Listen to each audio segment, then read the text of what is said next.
Directions for your Picasso-inspired face. First, you will practice doing different parts of the face. References will be provided to you so that you can look at those and practice and decide which ones will work best for your drawing. Be sure to practice drawing very large. You don't want teeny tiny little parts of the face because eventually on your final you will add oil pastel. After a little practice of eyes, nose, and mouth, go ahead and draw an entire face that you might use. It's okay if you make changes later, but it's nice to have a solid plan before you get your final piece of paper.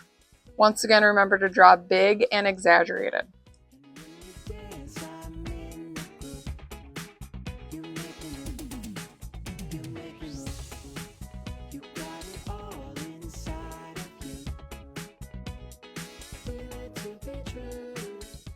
Keep your practice handy.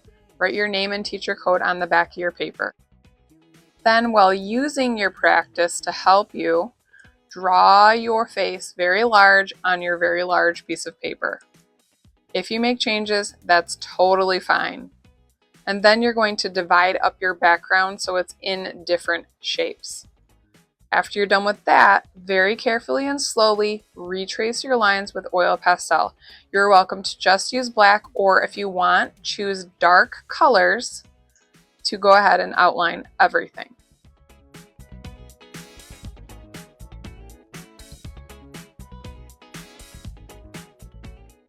Then carefully and slowly, you will paint in all the parts and shapes that you've created on your drawing. When painting in small spaces, such as the ear right here, or smaller, then make sure you're using the top of the brush and you're making lines instead of going back and forth.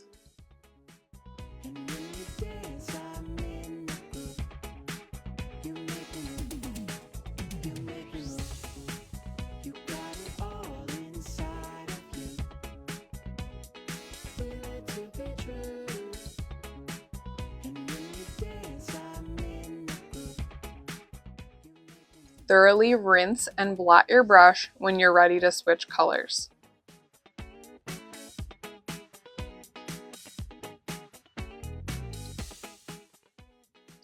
This is an example of what I mean when I say don't go quickly back and forth. What it does is it creates not very nice dry brush strokes. Instead, add smooth brush strokes and make sure there's plenty of paint on your brush. Go slow next to your lines.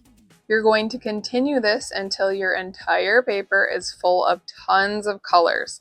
If you notice, when I apply my paint, I'm trying not to have the same color touch. I'm spreading it out. And I'm also sticking with the same color on my brush until I'm done with it, so I'm not constantly switching colors, which saves time.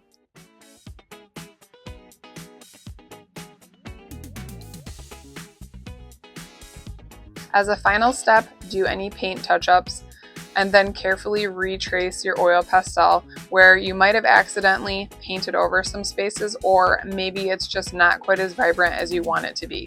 Take your time, go nice and slow.